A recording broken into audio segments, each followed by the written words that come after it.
This week in sports, we are in the weird 2-week buildup to the Super Bowl. And this year, thanks to COVID-19, there wasn't even a real Pro Bowl to lay on the couch and doze off to. But the Super Bowl is just days away, and Vegas favors Pat Mahomes and the Kansas City Chiefs, but not by much. Tom Brady and the Tampa Bay Buccaneers are 3.5-point underdogs, a place Brady is not only familiar with, but it's a spot he's won multiple times from before. The Chiefs placed wide receiver Demarcus Robinson and center Daniel Kilgore on the reserve COVID-19 list. Both players do not have COVID-19, but got their haircuts by the same barber who tested positive for the virus. The NFL announced that the Super Bowl would have 25,000 COVID-19 vaccinated healthcare workers in attendance at kickoff. This year's Super Bowl kickoff is this Sunday, February 7th at 6:30 p.m. from Tampa Bay, Florida. Elsewhere in sports, Dustin Pedroia announced his retirement from baseball. PD had an impressive 17-season career, a 4-time Golden Glove recipient, 4-time All-Star, 3-time World Series champion, the 2007 Rookie of the Year, and the 2008 AL MVP. A blockbuster trade went down in the NFL. The Rams, who had reportedly called Green Bay inquiring about Aaron Rodgers' availability, settled for Matthew Stafford. Stafford allegedly said he'd go anywhere but New England. Meanwhile, Jared Goff now finds himself an employee of the Detroit Lions. Yikes. After undergoing offseason hip surgery and missing the first 7 games of the season, Boston Bruins right-wing star David Pastrnak returned to action Saturday versus the Capitals.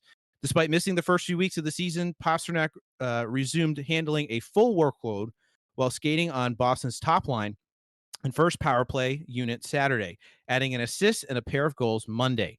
And in the NBA, the Clippers have taken over the number 1 spot in the West, but are only a game ahead in the loss column of LeBron James and the Lakers. This is the Under 500 podcast.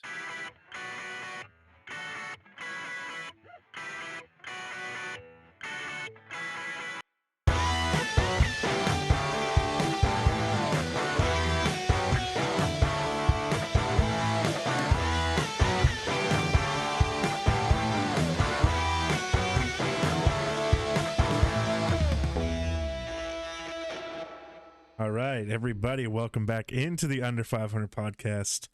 I am Tyler. I'm joined by Eric, who, might I add, in his the past 2 weeks of his intro, this week in sports intro, has only done one take these past 2 weeks, which I am very proud of you for, Eric. How are you doing this week, man? I'm doing good. I'm getting there. Maybe this week the good luck is the fact that I had the shovel and plow out like, I don't know, 2,000 inches of snow outside today. It's ridiculous in New York right now. It's still snowing. It's been snowing for 2.5 days. That sounds terrible. Aaron, what's up with you, man? Welcome back. We missed you last week a lot. Yeah, we did miss you, Aaron. I did. It was weird not being with you guys last week. But as you guys know, and most of the listeners, we had a second kid, which 2 kids under 2 seemed like a cute idea initially. It's not. No going back, baby. No going back. Yeah. I mean, the kids are cute, but not sleeping and having 2 crying at once and needing to take care of them, and it's a lot. So we'll say that. But they're adorable, so I'm sure it'll be worth it at some point. You got another one like on deck ready to go? No, we're done. We're done. I'm getting snipped within the year. Oh, wow. Okay. That escalated quickly. Good to know. All right. Well, I'm glad. TMI. I'm glad that your new child's doing well and you guys are doing good. And this week we have all healthy. We have a brand new first-time guest, long-time friend on the show, Carlos Torres. Is that how you say your last name? Longtime friend. I can't say your last name right. Listen, Carlos Torres, welcome. Listen, I didn't know if there was some, Latino, sling to it. I think Torres is Latino swing. Torres? But yeah, what if it was like Torres, Oh, okay. You mean like over the top. Something spicy, something real good. Antonio Banderas. I was just going to say that.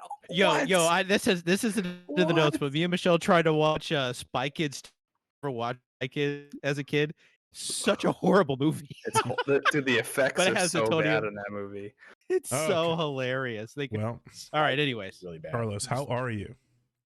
I am wonderful. I'm so glad to be here. We're This very is like glad a to have bucket you. back We in the are background. ecstatic. I'm so happy. Good. I'm glad. So, something that we love to do with our first time guests is we ask them a It's question. That- hazing. it's a little No, bit I'm of just hazy. kidding. No, it's so. This is something that we've all answered, and all of our guests have answered, and our listeners would love to know. Carlos, what is your Mount Rushmore of sports figures, players, no coaches? All right. Of how many times I listened to this podcast, I probably should have thought more about this. But That's okay. well, I'm just gonna start right off the bat. I'm gonna say Michael Jordan. I was Number wondering if you were going to go absolutely. that route. Okay, good. Yeah, I'm gonna say number Absolutely. 2 is Tom Brady. Yep. Nice. Okay. 3, Tiger Woods. Yes. Yes. Wow. There we go. 4, Muhammad Ali. Oh, I guess who else had Ooh. Muhammad Ali? Someone else did, yeah. Someone else I had. thought Was it somebody was Brandon? gonna. I thought somebody was gonna do Muhammad Ali. Or did we get a message? Did we get a message that said Muhammad Ali too? Did someone message us about that? Maybe. I feel like I'm the one who messaged you about Muhammad Ali. Oh, Probably. maybe. That could have been. So- It could have been in our group chat, yeah. So there are 3 picks there that have overlapped with almost everyone's Mount Rushmore. Could explain to us your Muhammad Ali pick? Well, number 5, real quick, is Larry Bird. But wait, how many people are on Mount Rushmore? That's 4. 4. That's Oh, this 4. is so awkward. That's okay. Anyway, number 4, Muhammad Ali. Carlos is a history major, for those wondering. That is not true. I have a biblical studies degree. So anyway, Muhammad Ali. So the reason why I named Muhammad Ali is because Mount Rushmore, in my mind, is players or athletes who changed not just the sport, but also reinvented how the world thought about the sport. And you, like, Okay. I name a sport, like, who can you tell me from that sport or whatever have you, who's iconic, right? Mhm. Transcends time, right? People like Mm. Tom Brady is not just football; he's like villain number 1 of America. Right. Everyone hates Tom Brady, even though they don't watch football. Like they just hate Tom Brady. Sure. And I think Muhammad Ali, not only was he really good, greatest, my opinion, but he culturally, he just changed not just the sport, but also just how people thought of America, right? That's Okay. true. That's a good point. I like it. And civil rights as well. I mean, he was like right in the middle Right. of all that too. He played a big part in that. Those are good That was a picks, good one. Carlos. I appreciate those picks a lot. There's 4 people on Mount Rushmore, not 5. Yeah, Yes. that's what we learned this week. We know those history classes with a certain professor, they're easy to sleep through at 8:00 in the morning. Oh, Yeah. I plead If the we can- fifth If on we can all change the you. Constitution, we can change Rushmore, right? Yeah, That's that. exactly. We won't get Amendment. into that. No, we just ignore the Constitution. Don't get me started on this. Not a Oh. politics podcast. So what do you say we jump straight into the action that's going to happen this weekend? So Oh, is it a The- game? 55th Super Bowl? 55? I believe so. Yeah, Super it's Bowl. it's 5-5, man. 55th Super Bowl. What do we got this week?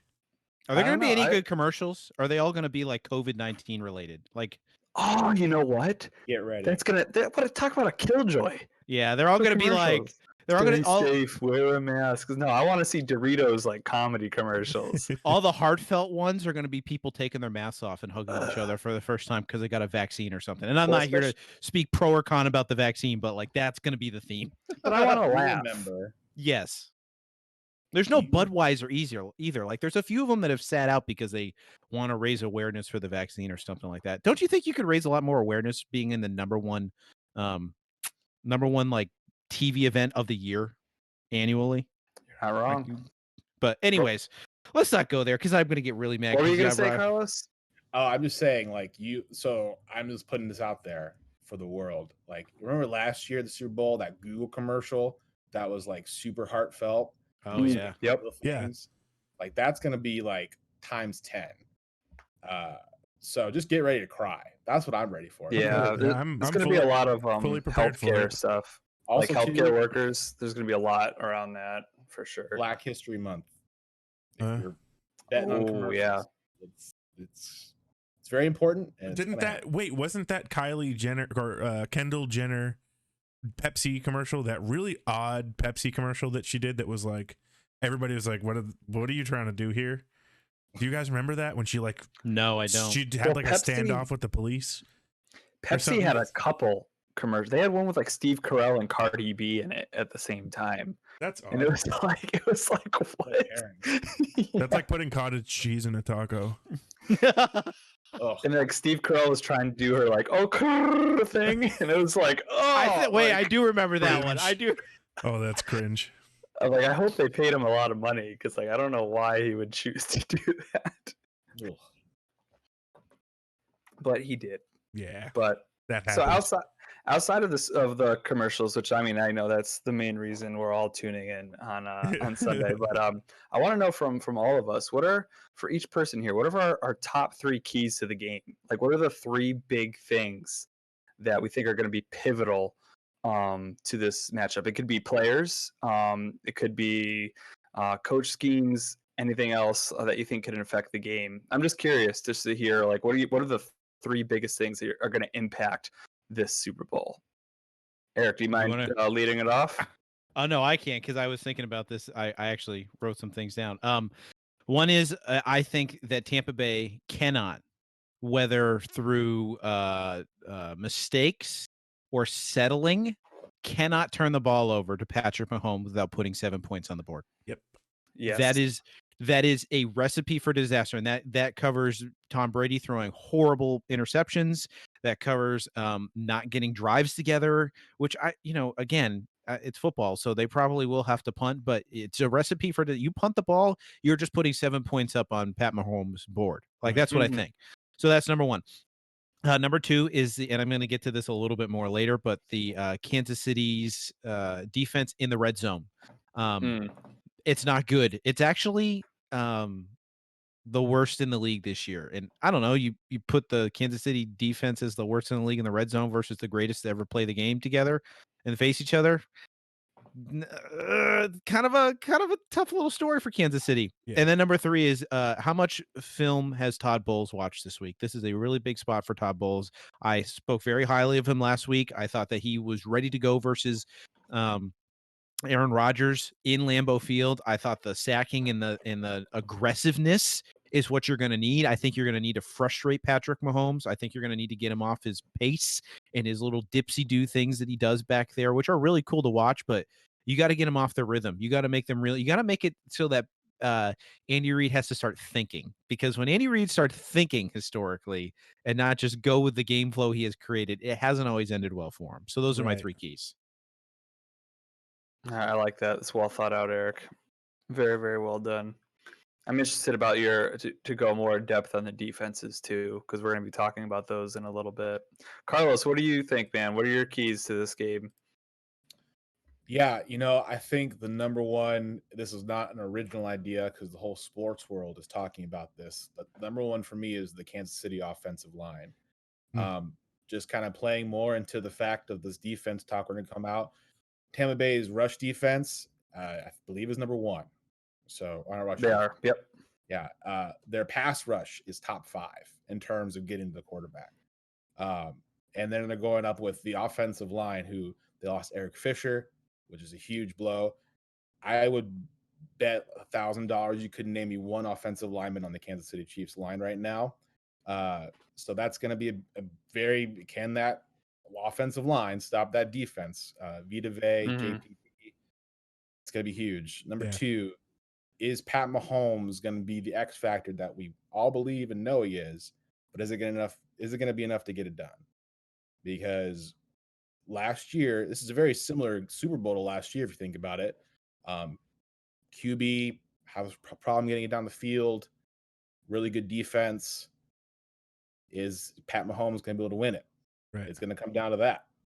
And then I think number 3 is Tom Brady not going to lose in the game.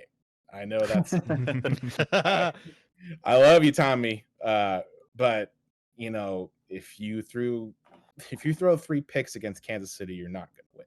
Yeah, Right, exactly. It can't happen. Because Kansas City's going to capitalize off of turnovers. That's what they're good absolutely. at. That's what they're great at. You can't spot that offense a short field. I was You just going to can't. say, you can't give Pat Mahomes a short field. That's just not No. going to work. Not with him and his weapons. Yeah. Yeah. So I think that those three, the offensive line, Pat Mahomes X factor, and then Tommy B. Is he going to win him or lose him the game? Right. All right, Tyler. So first key, I think, is each team needs to establish a run game, and good point. and establish that outside, because both defenses are going into this game watching film expecting a huge passing game, right? So both teams are both offenses should be at the very least working on their run game, because they know the defenses are preparing for a pass heavy game. So establishing the run, both sides, I think more on the Chiefs side, they need to establish a run game and establish that outside, because that Bucs defense is very hot right now. It is they're on a hot streak, and they just shut down the Green Bay Packers, who have a very good offense, also with the and a help good of, run game and a great run game. So that's I think that's the biggest one of all of them. Second one is, I agree with Carlos, that offensive line really needs to step up big time. They really need to step up and do their job and keep Patrick Mahomes. Patrick Mahomes can throw on the run, right? But not every single play. He's going to get tuckered out. He's probably going to get tired if he's having to run every single play. I love that word, tuckered. Tuckered It out. sounds like a little kid. It's my nephew's name, actually. Tucker him out. I was just to say, he has a nephew named Tucker. Yeah. So he's gonna end up getting tired if he has to scramble every single play. So that O-line really needs to do a good job of keeping that Bucs defensive line in check. And then the third one, and I think this is huge, and Eric, I know you might disagree, but the kickers, this could come down to a 3-point decision, and sometimes you can win a game off of kicking field goals, especially if it's a defensive heavy game like the Patriots versus the Rams, right? That there was a touchdown scored, but that could have been decided by just field goals the whole game. So do I? Yeah, think just to answer that. Go ahead. Just to answer, I think late in the game, kicking field goals when you don't have a whole lot of time, fine. But you can't. Sure. First quarter, we have a chance to score. We'll just kick the field goal and take the safe points. No. You can't be safe. Okay, that's what I meant. I by see that. what you're saying. Okay. No, but I definitely agree with you. Kicking field goals late, like yeah. And I think the I don't even know who is the kicker. Pinion for the Bucs? Is he the kickoff guy? Ryan Suckup. Suckup is okay. Oh yeah. Pinion's the punter. Name. But anyways, yeah. So I'm not sure what his stats are, but Harrison Butker is a fantastic kicker and was the best kicker in the league last year. So I think that's the third key that's going to be important to them, is making sure the kickers can make their points when they really need to. Solid. So for me, my first major key is Tom Brady, and it's kind of in line with what Carlos is saying. He has to be immaculate in this game. I mean, he can't, no mistakes. We can't have what happened against the Packers, where he throws 3 interceptions. And he had a couple throws that he sailed high, threw it into coverage he probably shouldn't have. I know Arians' scheme is risk it to get the biscuit, right? So they're going to take those shots. Brady has to be very careful with that, because honestly, in this matchup, Brady's the greatest of all time. Mahomes is the superior quarterback in this game. Oh yeah. So that's not arguable. And so he's going to ball out. So Brady has to match that. He can't mess up. He can't throw those errant passes. His intermediate and short routes, which he's always money on, he needs to be money on all those throws, and he needs to minimize those bad attempts down the field where he does tend to get picked off. So really, for the Bucs, the best hope is that he plays as close to a perfect game as he possibly can. Mm-hmm. The second is what are we going to get out of the Bucs secondary?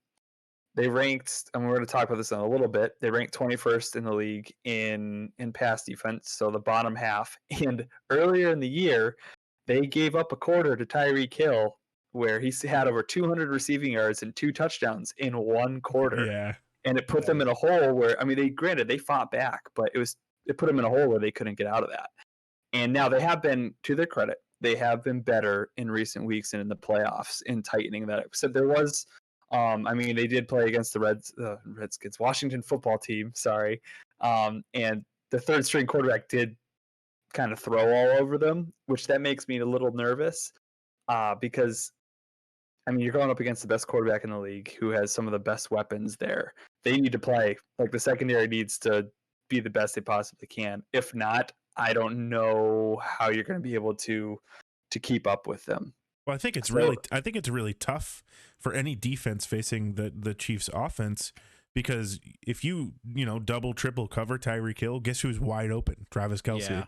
Right. And I agree. And actually that's my third key to the game is Travis Kelce. Yeah. The dude every single week gets you at least 7 catches over 100 yards. Yep. He's unstoppable. Like, I've never seen, like, Gronk was a sight to behold when he was in his prime.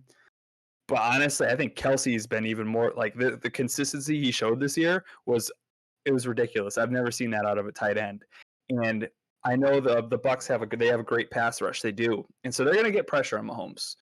But I mean, I know in Eric, because I know in the last game we saw with him, we were talking about some of the plays he pulled off where they pressured him, and like he can move in the pocket and he can buy time, and he's finding Kelce and Hill like while being chased down by guys. And that's where it's like with Kelce, he's such a security blanket. It's like, I don't know, I haven't seen one team be able to match him up. Right. Yeah, and he So comes I don't back. know. He comes back to the quarterback. Yeah, and if there's a panic, he's the guy that's coming back. He's Tyreek Hill might be great at 50 that. yards down the yard, but that the Travis Kelce Right. might have been 10 and he came back to 5 to catch that Right. ball, and they might Right. get a first down out of it anyways. Right. Yeah, because Hill is obviously he's the big play, the home run hitter. So he's like the quote unquote the sexier player because he gets the big plays. But Kelce is what really moves that offense because he's getting you the first downs. He's moving those chains, and he can still get a big play here and there. So I think that's the key. Is like they're gonna have to figure out how to slow him down because Hill is gonna get his 1 or 2 big plays. But I mean, if you limit it to 1 or 2 big plays, okay, you give that to him. But if you can take out Kelce and take out those first downs, you're going to give your defense a much better chance. Yep. So Agreed. those are my keys for that. Those are good overall. Good stuff, guys. And I want to transition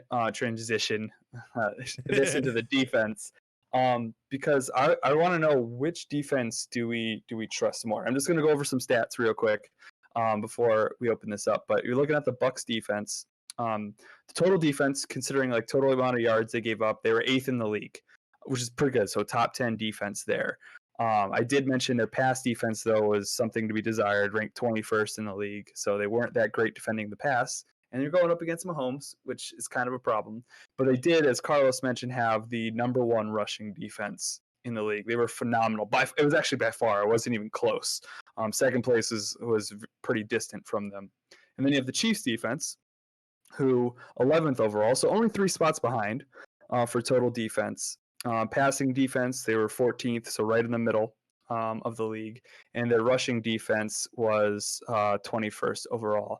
I'll skip the red zone part because I know, Eric, you're going to want to talk about that a little bit. So seeing like those defensive numbers where they rank, which defense do we trust more to do the job during the Super Bowl? I know. Tough. It's like because they both have a strength and a weakness, and it's Right. like, and their weakness is it's a bad weakness to have. Right. And so it's like, so which one do we think? Like, who are we trusting here? Who are we gonna go with? What do you think, Carlos? I really think that it really depends on how the game runs out, right? How it turns out. So, because if Kansas City's up and they're trying to kill clock with the run game, which Clyde Edwards-Helaire has been pretty banged up. Mm-hmm. Le'Veon Bell is a husk of a person, and I mean their run game is suspect. Their rush defense is 1, so they'll get the ball back, and then Tom Brady magic, right? Right. But if the Kansas City's down and they have to throw the ball down the field 20 yards, and they have to do it against Sure pass defense, so I think that in general, I think that the Bucks defense will win out, and I trust them more. But at the end of the day, we all know as Patriot fans what a long play pass can do to crush Ugh. lead of Super Bowls. Oh. Stop, dude. Don't talk about that. No. It wasn't just a long pass. It was like the dude evaded a sack, like swung the ball No, up on we're one not of the best talking about this. We are safeties in the not league. talking about this. Catches it on a scrub who did nothing. He had 17 catches all year. Listen, we might have given that up, but we got one back in the Atlanta Super Bowl when Edelman caught that No, we ball. gave That two was up because there was in the other Giants game. There was that throw on the sideline that was absolutely ridiculous. If you want to say three though, because in the Seahawks game there was that ridiculous one too, but Malcolm Butler bailed us out. Bailed him out. Yep, sure did. okay. So go ahead, Tyler. I'll go here. So I was when I was thinking about this earlier, I was going to base it off of who's been the hottest, what defense has been performing the best throughout the playoffs. But then the Chiefs' defense showed up in the championship game. They really did, big time. So this is really, really tough, and my gut really wants me to say that the Bucs defense is gonna be the one I trust the most. But in this moment right now and where I'm looking at the game, I really feel like the Chiefs defense is going to show up and be able to hold Tom Brady to probably his worst Super Bowl stats yet. Ooh. Oh, wow. That's what I think is going to happen. But I also think that the Bucs defense is going to be able to hold Patrick Mahomes to his worst Super Bowl stats yet. But I think that the Chiefs defense is going to come out on top of that. That's a bold take. bold, the worst yeah. that Brady's ever done in the Super Bowl. Because the first Super Bowl they won, he actually didn't really. You look at his numbers, and they were kind of just like, "Did you play?" But that's a bold maybe take. not stats wise. It would be the Well, worst be careful looking saying Super Bowl. Be careful saying that because I was reminded this week that just side note that Brady 120 on the clock marched him down the field with no timeouts. It's one of the most clutch drives in all NFL history. Up to that point, last though, drive. you're probably right. Also, can I let me just add this in here and put a little bit more severity on me picking the Chiefs defense, if you know who I am and where I live and how much I don't like the Chiefs. This Brady has completed 65.3 of his passes, and this is just Super Bowl stats. Just in his 9 Super Bowl games for 2,838 yards, 18 touchdowns, and 6 interceptions. He's got a 95.6 passer rating in the Super Bowl alone. Okay? And I still think the Chiefs defense is going to show up to make him look bad.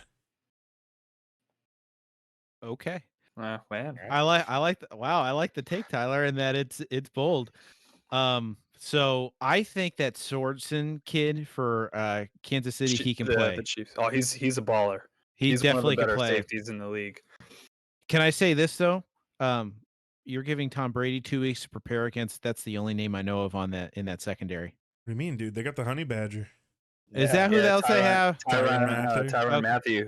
I don't know. So the other thing too, I would like to say. So I'm wrong about that. Okay, I'll admit that. But they have the other thing I'd like. Safeties.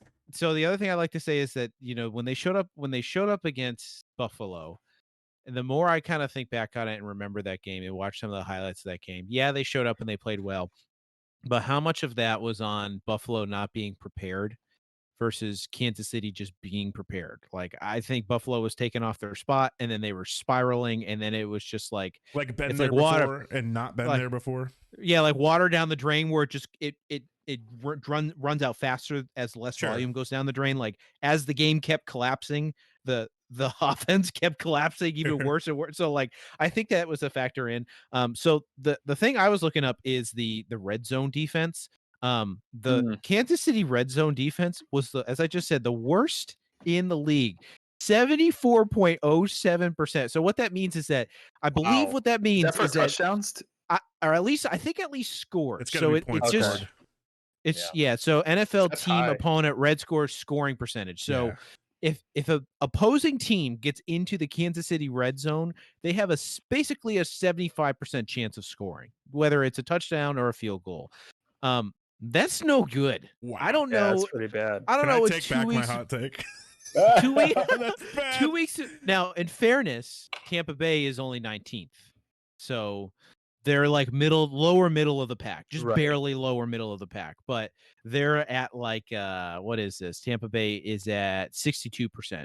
So and just so you know, like you guys might feel like that's a high number. Number one was Denver at 47%, which is still a high number. It isn't like anybody this year at least got down to like, they got to the red zone and there was 20% chance they score because they just had these incredible stops. Like typically teams get into the red zone, they're probably going to put points up because the field goal at the 20-yard line isn't that It's difficult like to a do chip shot, most pretty time. much. Right.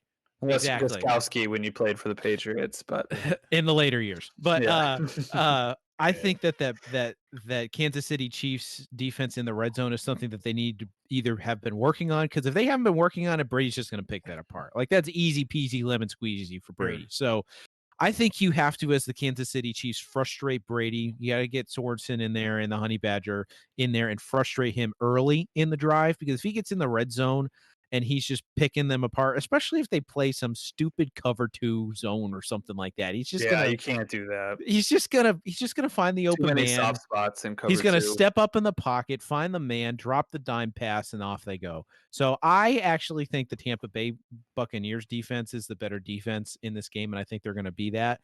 I really was impressed with Todd Bowles last week. How do you go up against arguably the guy that for the past 10 years everyone's been saying is the greatest to ever play the game, and completely, like crazy about his talent, and you sacked him 5 times? And not all of that's on Rodgers. Rodgers usually can roll in the pocket and get out of that, and they still sacked him 5 times. That's crazy. 5 sacks on Aaron Rodgers. So between those two things, I think I'm going to be confident in picking Tampa Bay as a better defense. Okay.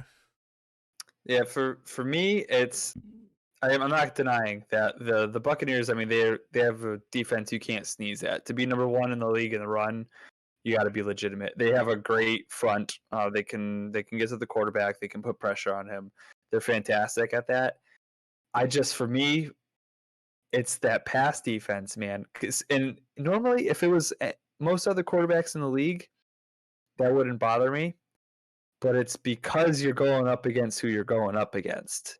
That's what scares me for their defense. It's Patrick freaking Mahomes, and they have guys who are burners on that team who are very tough to cover. And the fact that, as I mentioned before, Mahomes can extend the play. And when you extend the play, you're putting more pressure on your secondary to have to stay on those guys. Yeah. If he can buy you another 1.5, 2 seconds, that's really tough to stick with the Tyreek Hill, a Mecole Hardman, Right. a Travis Kelce. And I think, they could get pressure on Mahomes, but I think if he can get out of the pocket, he can still dice them. And that's where it's like, I can't trust that secondary against them. And so I know the Chiefs defense, I mean, if you look at it, it's really average. They're like middle of the road throughout the year. The red zone sucks. But all the other stats are middle. So they're not like a great defense. But just because of how susceptible the Bucs secondary has been and who they're going against, I can't trust them. So I'm picking the Chiefs defense over that. It's smart. It's just because of it's more the Patrick Mahomes effect. Because he's so good and he can exploit that. It is kind of cool though that we don't, and neither team really has a staunchly dominant defense either. You know what I mean? It's kind of, usually in the past couple of years, we've had a team in the Super Bowl who's had like an amazing like shutdown defense. Neither of these guys are particularly shut down.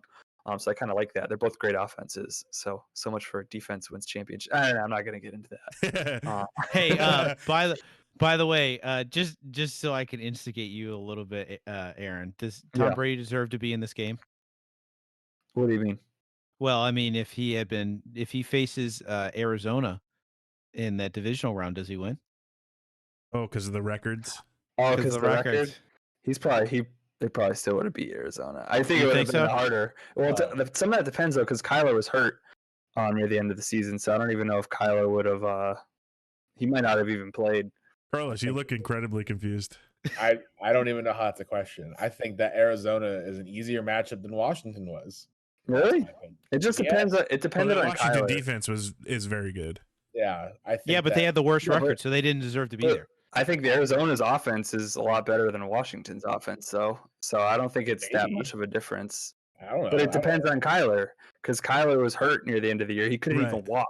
Right. So I mean, obviously, if he wasn't able to go, then they're even worse than Washington at that point, because Kyler's everything on that team, Right. and you can't have him hobbling around because if he can't run, then you guys are screwed. But if he's healthy, I think they put up a better fight than Washington. And Washington did pretty well because again, their secondary got lit up by a third string quarterback. So I think Kyler could have done it. The Cardinals' defense was really bad. Oh yeah, no, it's no. I'll give you that. They're nowhere near Washington's defense. Washington had an amazing defense, but I don't know. If Kyler's healthy, I think he's dynamic enough that they could have given him a run. We're talking about hypotheticals right now. I can't. Yeah. Hey, Arizona's defense was 4th for red zone scoring percentage. Really? By the way, yeah. Washington's was 2nd, but Arizona's was only 2 behind them. Good for them. Just as a little So they're chip shot on that. break. Yeah. So I have a hot take, and I don't know how some of you guys are going to feel about this. I'm My take already is this: fuming. It's hot. Let me hear It it. is. It is. Hard. if Mahomes wins this Super Bowl, I say he is a top 5 quarterback all time. Who do you take In out? my mind, I take out Joe Montana. Oh, I take out Montana. No, I take him out. I I can't take do him it. out. No, I take him out. exiting the chat. This is horrible. I Wait, take so him out. who's your top 5? Who is the So top, top 5? This- Brady, Manning. Then I'd go Rodgers, Breeze, Mahomes right now. oh my gosh. That's who it would be. Hands down. This is what irritates me about this is because it's like you're such a I love you, Aaron, but you're so like I can't say the word. If Mahomes wins the Super Bowl, this is the best by far 3-year stretch of any quarterback in league history. Sure, but I'm not taking out Joe Montana. Like, come on Why? now.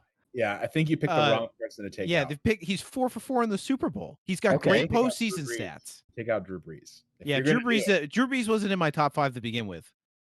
He wasn't Uh, in your top 5? No, he wasn't. Because you're skipping out on John Elway, who went to 5 Super Bowls and won 2. Oh, my Wait, heart. Can I ask a question really quick? Yeah. Yes. So Aaron, obviously I'm really not asking you because you saying that proves to me that this doesn't matter. But does an established career, and maybe not a successful career as in rings, but does an established career, meaning a long tenure in the NFL, mean anything to your being a top 5 quarterback of all time? Yeah, sure, it means something. I don't think it should hold as much weight as talent. But sure, I mean that's why Brady's number 1 over time. A lot of that's because of the tenure of the time that he's been great. He's been great for 20 plus years. Mike Vick should be in the top 5 then. Why? Because Mike Vick completely changed the game and was a very talented quarterback. No, he wasn't. Look at his numbers. He had one good year. He was very talented. He had one good year in Philly. Aaron, you had me at the start putting him in the top. I would put him in the top 5. I would. You're right. The past 3 years, Aaron Rodgers is out. I couldn't do it. Aaron Rodgers is out because his postseason stuff isn't that great. He's got the and I don't know, number 1 overall quarterback rating in history. I don't know how you can take him out. Because stats aren't everything. So everybody's stats are better recently. So everybody, it's like inflation. Like you give everybody has $20. That means that $20 is less valuable. So everyone's got great stats. So if all the players now are putting up better stats, we actually talked about this earlier. Yes, I do, and I think it's patently ridiculous that you just put the modern era people in as the top 5 best of all time. Are they not better athletes? It does. It's not just about your athletic ability. Now, then they're better than the athletes that came before. No, I can't believe you would take out Joe Montana, who is the staple of like the guy that people think about. It's like him and Brady as like the guys that played the position the best, overcame the most. Like Joe Montana's a short guy, 2-time MVP, and he's short. I have him number 6, so that's fine. That's absolutely. I can't believe you have 12. And even let's just play along with your list. Okay, so we don't take Aaron Rodgers. You don't take out Drew Brees. Like, great, he's got a bunch of stats. Like, that's awesome, sweet. No MVPs, 1 ring. Because based off pure talent, as a Because passer, he's better. pure talent and stats isn't everything for that position. There is an intangible to Tom Brady that isn't stats, even though he has them now, and rings, even though he has those too. There's an He has the intangible to him. stats and he's got the intent. Yeah, that's why he's number one, because he has it all. Okay. I think Pat Mahomes has that intangible. I don't know if Drew Brees has that intangible completely. Like, I don't know. I don't know if he can get a team to like consistently win. And I don't know if that's all on him, but I don't know if you put him. He's just got one ring and no MVPs. How do you put him in the top 5?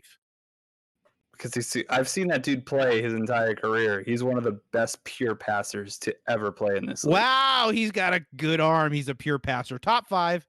Oh, Joe Montana. Sorry, bro. You're 6. Yeah, he was. I mean, he was 2-time good. MVP, 3-time Super Bowl MVP, 4 rings. Whatever. He was good, 6. but he wasn't like a blow your mind away kind of a talent. I mean, he obviously won 4 Super Bowls, so he's a good quarterback, but he wasn't dominant as a quarterback. So let me add my 2 cents after what I said. I'm not against in 2 or 3 years if he wins. Let's give Patrick Mahomes let's get him a little bit closer to 10 years in the league. I agree. And I'm okay with even putting him at number 1. I'm fine with that because obviously that's not, he has to have a little bit more success than just winning these 2. He has the best chance of any quarterback to be number 1. Exactly. Outside of Brady. And that's why I'll never disagree that he's a great quarterback. I'll never disagree that he has the most potential of any quarterback to enter the NFL.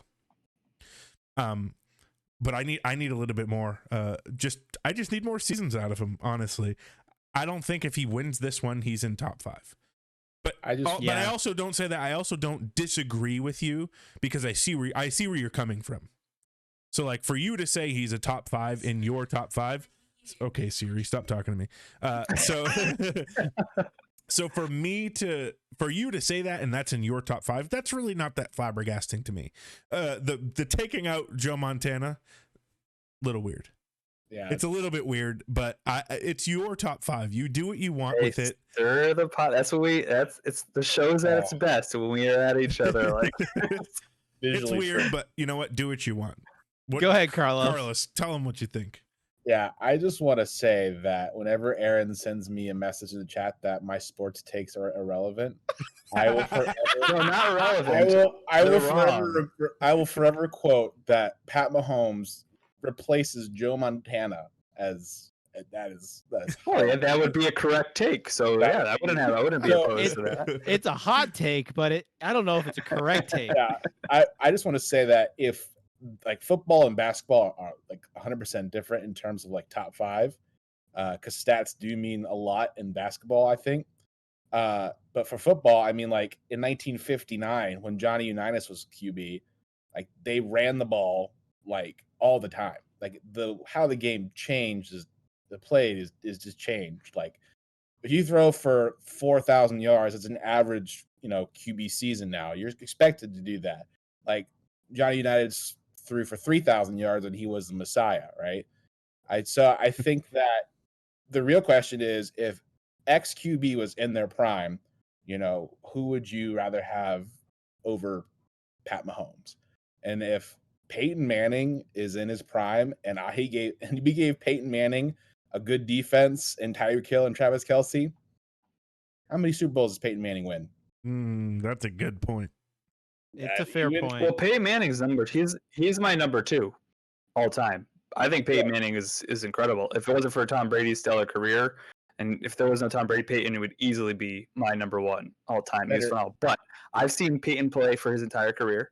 I've seen Mahomes. Obviously, he's only been in the league a couple of years. The way I've seen Mahomes play, I've never seen any quarterback play the game like he does and do the things that he does consistently. I'll go back to what I said at the beginning. You had me in the first half of what your statement was.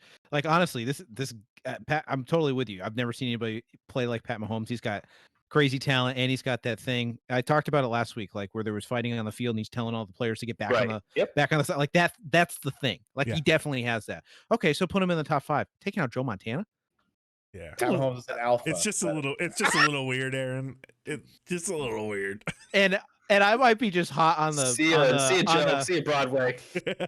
I might be a little hot on the hating of Aaron Rodgers, so I'm not willing to like actually lock in that to take Aaron Rodgers out. But Drew Brees is definitely not my top 10. Like he or top 5. I'm sorry, he's definitely top 10. I don't know if he's top 5. I don't know if he's top. Like he can play that position really really well. Yep.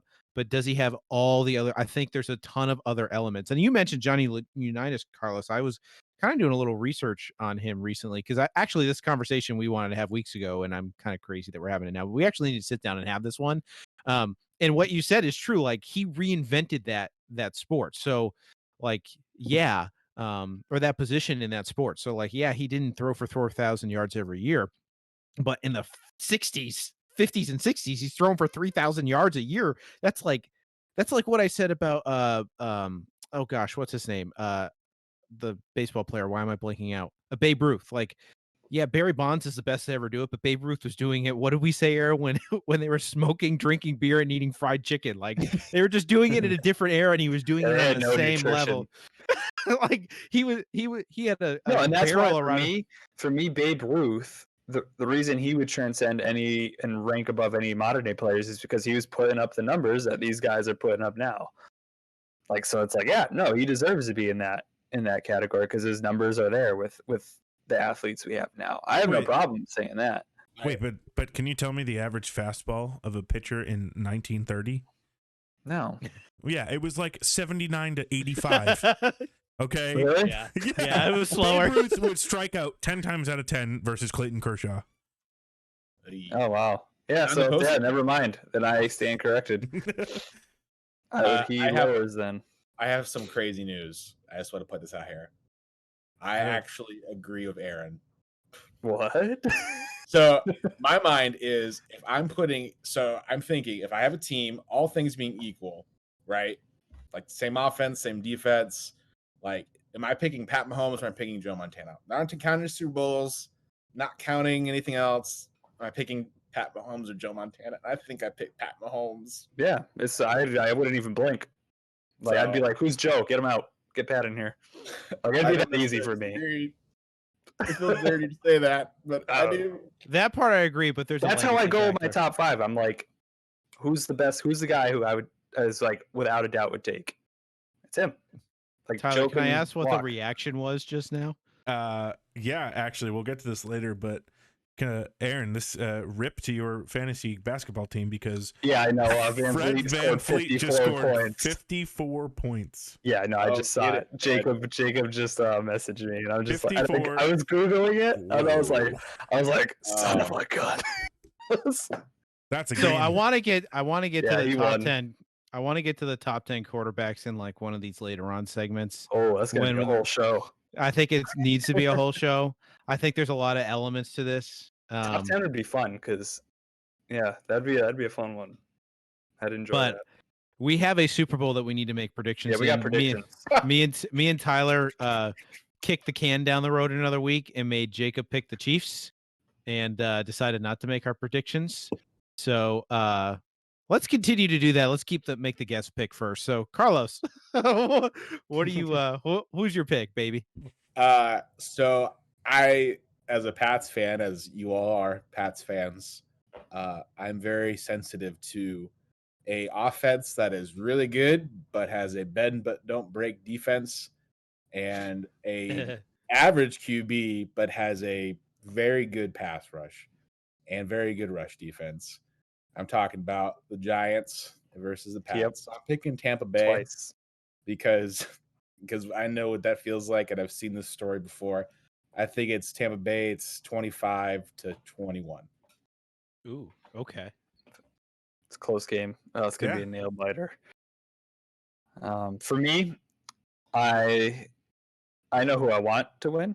I want the Bucks to win. I am going to be pulling for the Bucks, or more specifically, Tom Brady. I want to see him win. I love him as a player. I want to see him win his 7th ring. I am going to be pulling for him the entire game. But my pick is the Chiefs, just because I think they have the best quarterback on the field. And so I can't go against that. You know, like with me, I'm like objective, like it's lying down the middle, and I just got to pick the best one. I don't know. So I'm going with the Chiefs. I'm not going to give a score because I haven't thought about that. So Yeah, I never give scores. I'm going.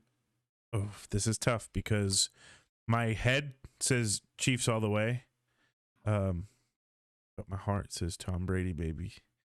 So Yeah, buddy. you know, in the past, I'm not typically objective about my picks. I'm very subjective and I'm very emotionally driven. And if you know me, I'm an emotionally driven person. So, with that being said, Patrick Mahomes is that whole Chiefs offense is just top tier, almost unbeatable. So it pains me to say how good they are, but TB12 all the way, baby. Let's go. I am picking the Bucks to win this because one, last week I think I picked the Chiefs over the Bills. Or whatever I did. I did it because I want to be on the right side of history. You know what? If I'm picking Tom Brady, I'm fine with being on the wrong side. So I'm picking the Buccaneers. all right. Just Heard want to this- say I'm 10-2 so far this postseason in my picks. So Well, you're about to Just be saying. 10-3, so Oof. I Um, hope so. I hope so. I heard on I the want him radio. to win. Heard on the radio today. You know what Brady's winning percentage is in almost every situation? About 70%. Yeah, Home team, home I think games, it's the away highest. games. It's the highest and- ever, right? Yeah, I don't know if it's the highest ever, but if you break it down, home games, away games, in the weather, in the dome, whatever it is, as an underdog, blah blah. You could just go through the whole list. About not exactly. Like you're not going to see 7-0, but some are obviously high. I think his home winning percentage is ridiculous, but it's 70% or better.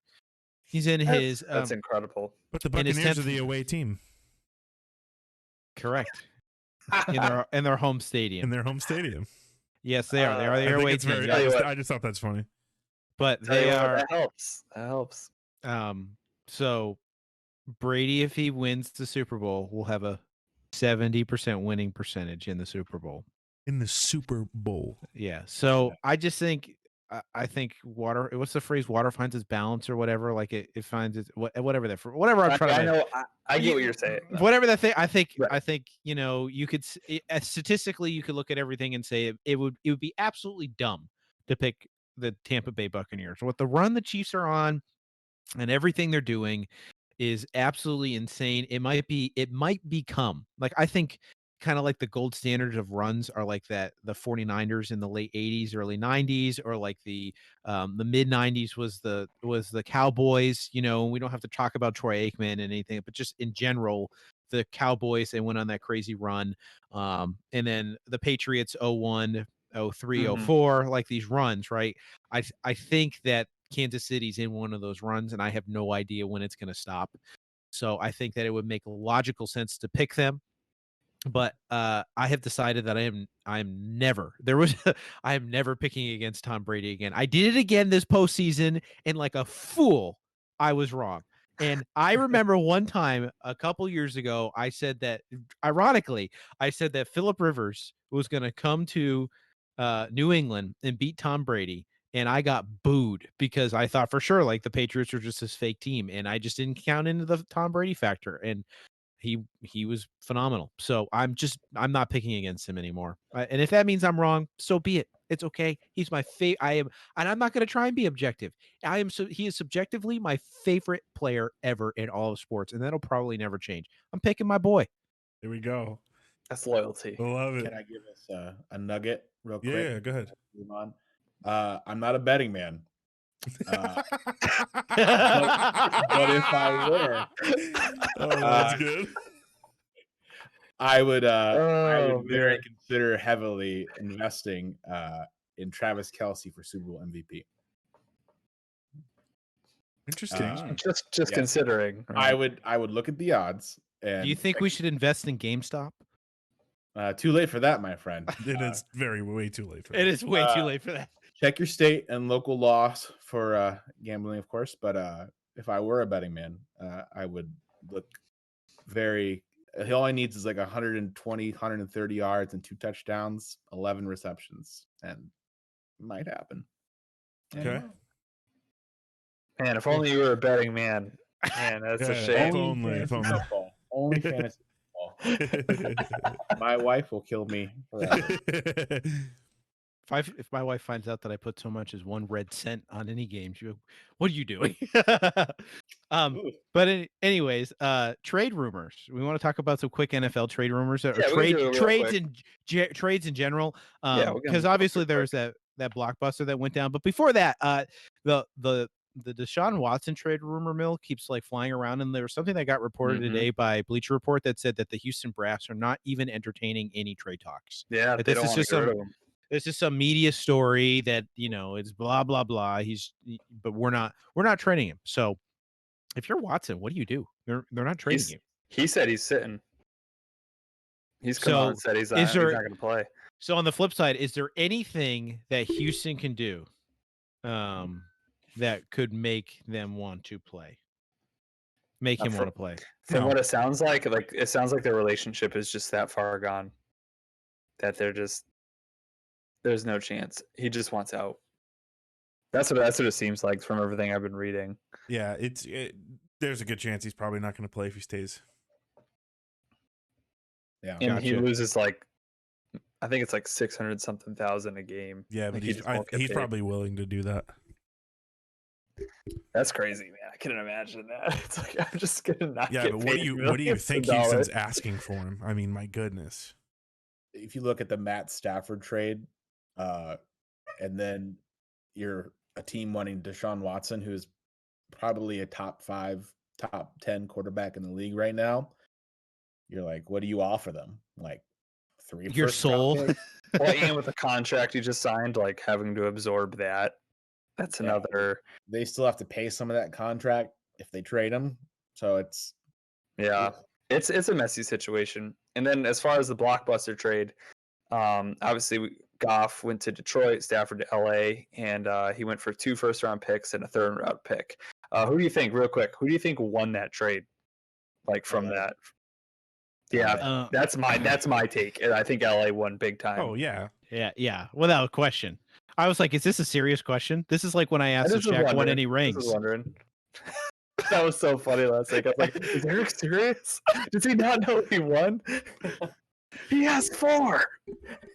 Yeah, I think LA won for sure. Yeah, Can you big imagine time. being Jared Goff and waking up and realizing you have to go from warm South to California Detroit. to Detroit? Can Yeah, get I mean, those I back? know Detroit got the picks and stuff, so that's something, but just doesn't matter. Like, Stafford's the better quarterback. He's going to a team in an organization that's much better run than Detroit. Oh yeah, That's a win. I want to know what the falling out was between Goff and Sean McVay. Yeah, they Can hate I each tell other. you? Oh, please. ahead. Can I Do tell you it. the rumors? yeah. Do it. So, first thing first, this is all rumor. This is not confirmed. This is all just hearsay. So everyone, this is Carlos Torres who's making these comments, just so everyone knows. All you NFL execs and hot. This is not necessarily affiliated with the Under 500 podcast. Only Carlos Torres. That's it. I'm just telling you what I saw. I'm just telling you what I saw in the rumor mill. Apparently, Jared Goff made some inappropriate comments about what's Sean McVay's girlfriend in the group chat. Oh, Something to do with yeah, it's not Is appropriate. that an eggplant? Rated G. Yeah, let's just say that let's just say that it wasn't mutual by That's any stretch. awkward. Uh, That's awkward. So I definitely think there was a lot of bad blood, and there was talk about a QB workout, or what's that word for QB competition next year.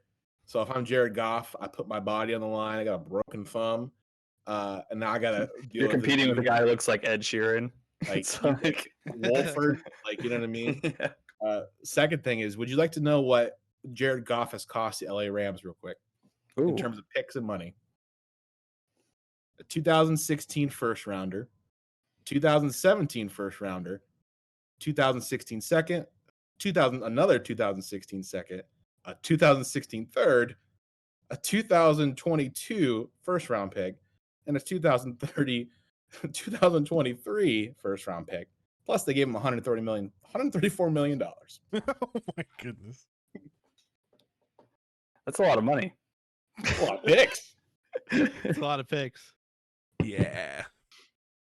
Let's do keep we want to moving. get it? Yeah, do we want? We can just go to the MLB and NHL stuff. And NFL is huge right now, so that's okay that we spent a little extra time. I hope our listeners don't mind. But so It's my fault. the MLB is heating up a tiny bit. Well, we're seeing some things happen. About time. About time, Goodness. yeah. It's like watching paint dry. But, something happened this week, and Red Sox fans are kind of split on it. I'll be honest.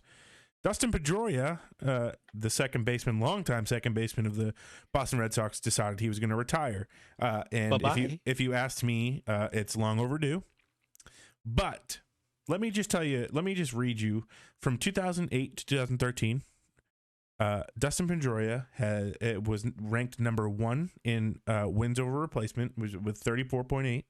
He had a 303 average. This is 2008-2013 of second basemen in all the league. He was second in average at 303 average. He had 1,036 hits. That's second. On base percentage was 371. He had 112 stolen bases. And these are all second place in the league. 560 runs as third place. And then runs batted in, he was fourth at 436. So he had a very decorated career in his prime, which was 2008 to 2013. He's like, let's see, he was an MVP, AL MVP, gold glove recipient multiple time All-Star, an absolute staple in the Boston area. And it pains me to see so many people saying, well, sayonara, see you later, it's about time. But no, it doesn't pay me. It was time to go. It was long overdue. So that sounds good and all, but like he's old now, right? That was a decade ago. That, 2013 was 7 years ago. That was his prime. And has he been that 9 years good in ago. the past couple of years? He's been injured. Well, then it's like bye. Like I don't know. Thanks for your service. Like I don't know what to tell you. But it hurts me to see so many people saying, "All right, well, see you later." Kick him out the door. He wasn't important to our team. Well, he was very important, especially in the 2013 World Series.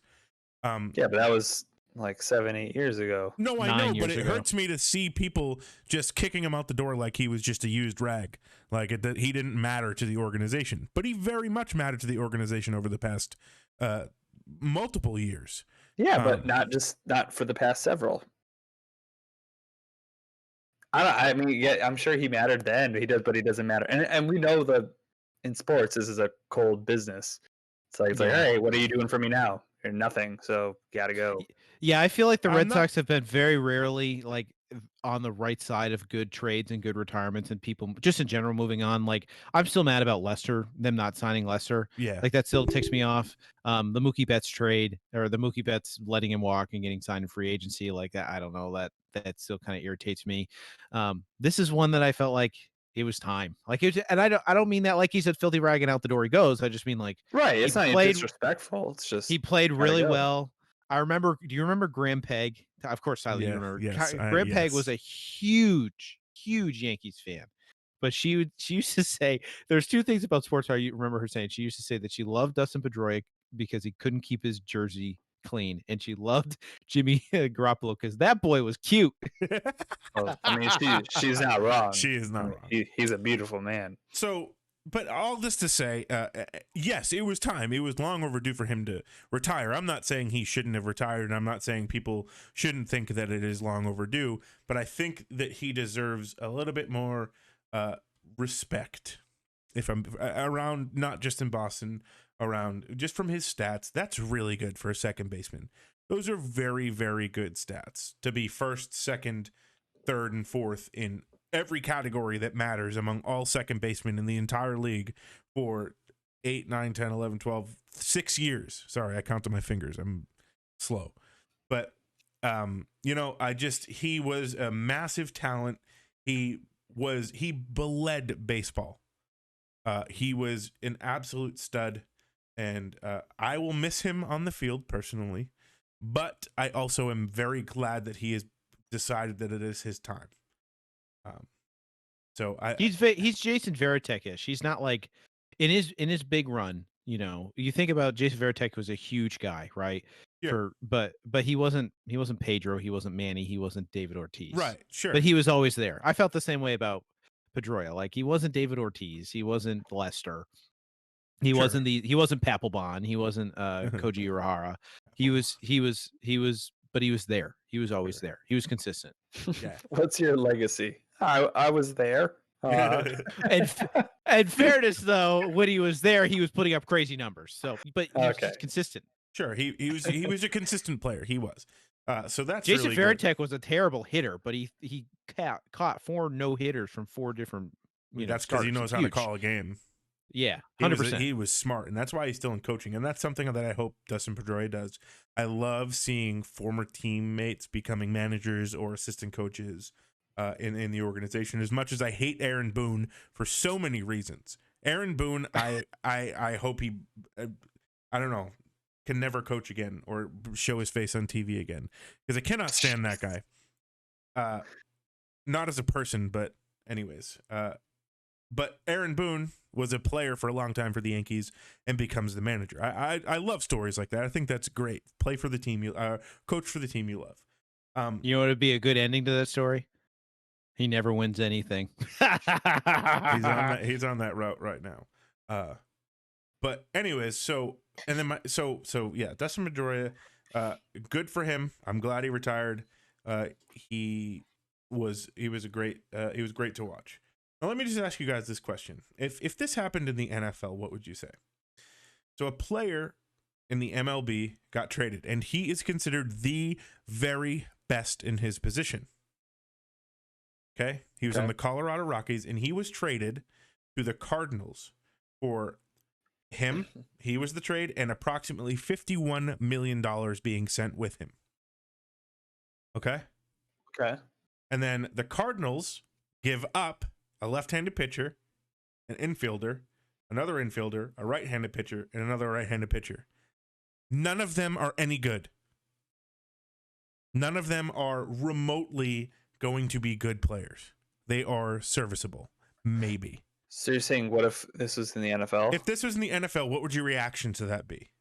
So is this like, wonder if was there issues in the team in that player where they just wanted to get rid of him, like bad blood or something? That's what my first thought would be. No bad blood. Like Randy Moss when they dumped Randy Moss. Right. Or Jimmy G when they traded him for a second-round pick. Oh, there was definitely some bad blood going on there. Right, but that's the only thing that I think that could be feasible. Is there's some sort of tension or kind of infighting in the organization? That I've read, there's none of that. Then the other thing would be that there's some sort of collusion and other wheeling and dealing going on with those teams. Like, because that doesn't make sense. I can't see how you would.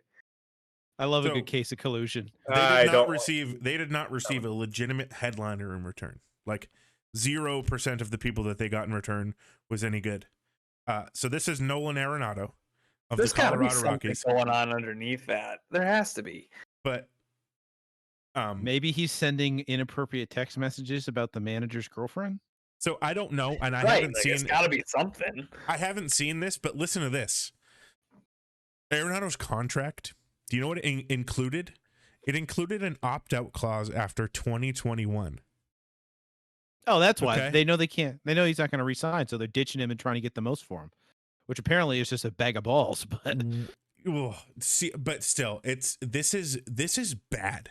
This is really, really, really bad on the Rockies. There's your problem too. The Colorado Rockies. They haven't been relevant since. When were they ever relevant? No, they They were in a haven't. Super Bowl. Super What's Bowl. that? World Series. They did go to a world, and then they got swept. Yeah. So all this to say is every single sports blog or article that I read on this, they'll grade trades, right? Every single one of them is grading the Rockies an absolute F, an F, an F. Okay, and then there's got to be something that this I haven't now. And granted, I haven't looked up much of the reasons why. I just know that it happened, and that's what I've been focusing on. If there's not, then that's sabotage on their part. Self-sabotage. Like I don't know. That makes no sense to me. Like none whatsoever. Yeah, I don't know. I don't know what to think about that. Can we keep moving and do just a quick NHL moment? Well, let's go. What do you think of the Bruins coming back on Monday? They were down like 2-1. They came back and won 5-3. It was 3-0. It was a 3 They goals. were down 3-0, and David Pastrnak decides, all right, I've been out for a few weeks. Let me go ahead and show you guys how it's done. Number 88 throws 2 in the goal. And the Bruins are just skating with him on the ice. They are skating so well. Their plays are much more organized, and their defense is fine. It was awesome to watch Chara score his first goal off of against the Bruins. I loved that. I loved watching that. That was great. I love Chara, always will. But yeah, when you're down 3-0 in the second period, and you have by far your best skater, your best player come up and score 2 goals, your team's automatically just going to be like, okay, well, now it's time to step it up even more, because he's not the captain, but he's one of the leaders in the team. And then they score 2 more goals after that. They're a problem. They are a problem in the Atlantic Division. They have the potential to have one of the better records in all of the NHL, and I think they are very top contenders for the Stanley Cup this year. The good thing about the NHL playoffs too is that you don't have to every series is 7 games, and it's not. I think there's reseeding too. It's more. Yeah. You don't have to be the number one. The number 1 seed doesn't necessarily get you much. So you just have to get in. If you can get in, you can get on a run. It's like baseball. You get in, get on a run, and off you go. Yeah. So the Bruins are a problem. They are going to go deep into the playoffs, if not win the Stanley Cup this year. Oh, that's bold. Firmly believe it. Firmly believe it. You sound confident too. I'm very confident in this team. Really confident. They're 6-1-1. And their losses are, they're in them. They're in their losses. Yeah. So. Yeah, they're not like blowouts or anything like that. Yeah. Yeah, that's good. I'm excited for them. I don't even watch hockey much. I'll keep sending you guys the recaps, because the recaps actually give you a lot more than just the goals scored. I might have to suck it up and just buy the NHL premium and just watch the games. It's like $24 or something, and I got $20. And they move quick. It's 3 20-minute periods with the 15 minutes in between each period. Yeah, there's very little game stoppage. It's great. Yeah, it's really good. I will do that. I'm gonna check that out. So, anyways, yeah, I don't know. It was great to watch the Capitals lose to the Bruins. That was awesome. Other than that, I really have no idea what else is going on in the league, just because it's too fresh. Neither do I. It's too fresh. I'm not paying attention to it right now. Basketball has been on my we can go NBA right now. So, guys, we have to talk about something. We gotta talk about. We really gotta talk about something. The Nets defense, or really the lack thereof. It is horrendous. And I just want to read off some stats here real quick. But since he came on board, they have the worst defensive rating in the league at 119.9. Not only is it the worst in the league, if this were to continue, this would be the worst all time in NBA history.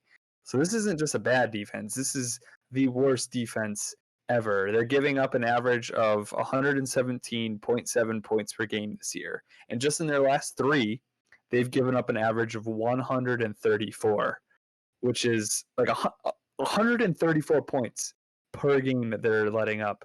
By far, you look at the stats, not even close to the second worst. They're that bad. But their saving grace, and why they have a winning record, is because they have, on the other side, 122.6 offensive rating, which is the best in the league, and would also be the best all time in NBA history. So they have a dynamic offense. They're averaging 122.2 points per game, which is number 1 in the league. And what's a cool stat is they're also the best shooting team in the league. They're number 1 overall in just overall shooting percentage, number 2 in the league number 1 in the league in 2-point percentage, and number 2 in the league in 3-point percentage. So they shoot the lights out. But with that is their offense, which is good, really good, all-time good, is it enough to overcome their all-time bad defense down the stretch, especially in the playoffs when we know things tighten up? No, enough? No, absolutely not. It's not enough. And I'll tell you exactly why. When I say the You're fired up. Okay. Yeah, when I say the Washington Wizards, what do you think? Terrible. Yeah, they're Terrible. awful. They're Not Even I good. know that. One of Not the worst, good if at not all. the worst Right? in the league. Not good at all. 4-12 on the season. Okay. First quarter against the Brooklyn Nets versus the Washington Wizards. First quarter, the Nets outscore them 38-28. Okay, kind of a blowout. That's pretty good. Second quarter, the Wizards outscore them 33-37, or so the 37-33, and then the third quarter, 36-37 with the Nets scoring 37, and then the fourth quarter, you have the Wizards scoring 48 points. 48 points to beat the Brooklyn Nets 149-146. This, if you cannot hold your own against a 4-12 team, you cannot hold your own against any top contender in the East or against LeBron James and the Lakers. It's over. You need to figure out your defense. Can I piggy off that? Go ahead. Okay, because I have something to say to the world. It's about this is my rant. I know Eric. I remember his infamous resume.com rant. I'm bringing mine in. Man, let's go, Carlos. Because I am sick and tired of the world coddling and loving James Harden. James Harden is the most overrated basketball player I've ever seen. He can score 50 points a game. He can average 11 assists a game, which he is doing right now. He could look like a Greek god and not like he just went to the Waffle House. And I wouldn't want him. I wouldn't want him. Give him away. I don't think he's going to the Waffle House. I think he's going somewhere else. Trade him away. Because he is by far the most overrated player ever. He is not a winner. He is a beta to the max. He is someone who is, if you're playing pickup basketball and you got a guy who makes his first 5 shots and he's feeling himself, but then when you need to win the game and he keeps on shooting and keeps on missing, he is a leech. He is poison, and I wish he was out of the league. He has destroyed the game of basketball. He has destroyed all sets of competition with a little step back 3. Oh, and I've been fouled. It's terrible. My wife is texting me that I'm too loud. That's how angry I am right now. I missed that. I'm so sorry. Oh, I loved every second of that. That was great. You know what? I have to say, for the most part, I am actually in agreement with that. He's a phenomenal scorer. There's no an offensive talent. He is, but we can all acknowledge defensively, he gives no effort whatsoever. He does not help out on the defensive end. He didn't in the Rockets at all. He plays zero defense. He brings no tenacity there, which that's 50% of the game you're playing on defense. You can't just not give your all there. And he is, if you look at his statistics, he is turnover prone. One, because he dominates the ball so much that he's going to give the ball up and he's gonna have a lot of turnovers. And naturally, in any offense that he runs, because he's so ball dominant, he causes everyone else to kind of stall. So yes, he gets those. His assist numbers are a little inflated because when you have the ball 97% of the time that you're on offense, you're gonna get assists. Mm-hmm. So you can't really go off of that. So, and his teams have never gotten, they've never made it to a finals. And repeatedly, year after year in the playoffs, when he's the guy, he shuts down. His playoff stats are way worse than his regular season ones. Yeah. So I can't, I think he's a phenomenal scorer, but that's it. I think he's going to he can get you points, but he's not going to help you win. He's not going to help contribute to that. So sure. I don't know. I'm kind of with Carlos on that. Do yourself a favor. Go YouTube James Harden defense. Just go do it and then come back. Oh, it's horrible. Yeah. He just stands there. He'll put one arm out to maybe do something. That's it. I really want to know, honestly, I want to know how many times he can run up and down the court before he has to sit down and take a breath a few times. As much as I can. He does not look like he has been working on his cardio. Not to body shame or anything. I'm really not. But like just the way he fatigues on the court, I really don't think he could make it up and down 3 or 4 times.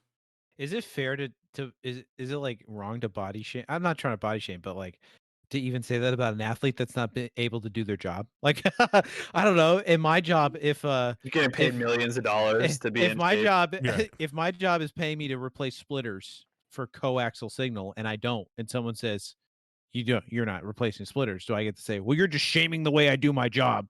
I don't know. If he can't run up and down the court and that's his job, he probably should work on that. I just want to say this real quick too, that James Harden, even though he looks pretty tight in those warm-ups, he's probably really very physically gifted still. I mean, he can play basketball at the NBA level and score really good and assist really well. It's just you don't have to that- walk it back for us, Carlos. You don't have to walk it back. I know, but I'm just saying that like it's not like a physical thing, it's a culture thing, right? If you are LeBron James and you come in with a dad bod and then play yourself into shape, it's a leadership thing. He's not a leader. He's not No, someone. that's true. You're 100%. He's not correct on elevating that. himself, right? We brought Carlos in to argue with Aaron, and it only ended I up being know. me and Aaron that argued. Well, no, the Joe Montana thing got everyone pissed at me. So I wasn't mad at you. I said it was a little weird. I ended up agreeing with you. So I mean, that's true. This was an overall. You know what, guys? Damian Harris. I'm proud of us. I'm proud of us for not screaming at each other too much tonight. Yeah. So I don't know. The Nets got to figure that crap out because once they get into the playoffs, it's a whole other game, and you got to be able to play defense. If they can't play, because it's like you're giving up 117 points a game. If you tighten up your defense, it's like great. We're only giving up like 112. That's horrible. So they gotta figure that out. We can save the Westbrook stuff. Just want to put a thought in your guys' ears that the Celtics have now dropped to number 4 in the East. The past 10 games, they are 5-5. So they have been sputtering. That's with Tatum back in the lineup. Yeah. And the Sixers have been playing really well. They've been doing their thing. And the Brooklyn still have been winning games just off the back of their offense, but I don't know how long they can sustain that. But I'm a little worried on the Celtics that they've kind of been stumbling, and they seem just a little bit out of sorts. So that's something just to keep our eye on, I think, going forward. I don't know if you have like just little quips on that, but they need a better bench. They need to. That's really like their bench needs more training or something. Horrific. It's terrible. Hopefully, Carlos, I'm sure you're in agreement that like their bench is just their starters are great. But when their bench shows up, it's like they just die. It's they get no production, and you can't have that. Yeah, they got to figure that out. The East has also gotten better. I mean, 76. Daniel Tice is terrible. Stop! No, Daniel Tice is awful. Tice is trash. Carlos, you apparently haven't listened to the show not long enough. That name and the name David Price are names that should not be mentioned on the show in any serious context. I don't know. You could give Tice away for a used towel, and I think that would be great. Oh yeah, you'd be gaining something out of that. Yeah, you know what? Just let him walk. We don't even need anything. We'll gift him. Garbage, but that's. Daniel Tice should have made that layup the other night for the game winner, and he didn't because he's awful. Because he's trash. Because if it's a shot within 1 foot of the rim, for some reason he shoots like 10%. I don't understand how that's possible. Terrible. It's terrible. It makes no sense. At the NBA level. Yeah, it's like, dude, it's like you're like 6'9", 6'10", and you're 1 foot away from the rim, and you repeatedly can't put it down. And it's like, this is your job. Do something. Kelly Olynyk. Yeah, I'll take Kelly Olynyk over him any day. At least that dude can shoot. Arms. I miss that guy. That sucked when his arm got popped out, but whatever. He broke Kevin Love's arm. No, that's what it was. He hooked him and. Yeah. Oh, great. So, yeah. So yeah, we could save the Russell Westbrook stuff for another time. Aaron, tell us about your plug.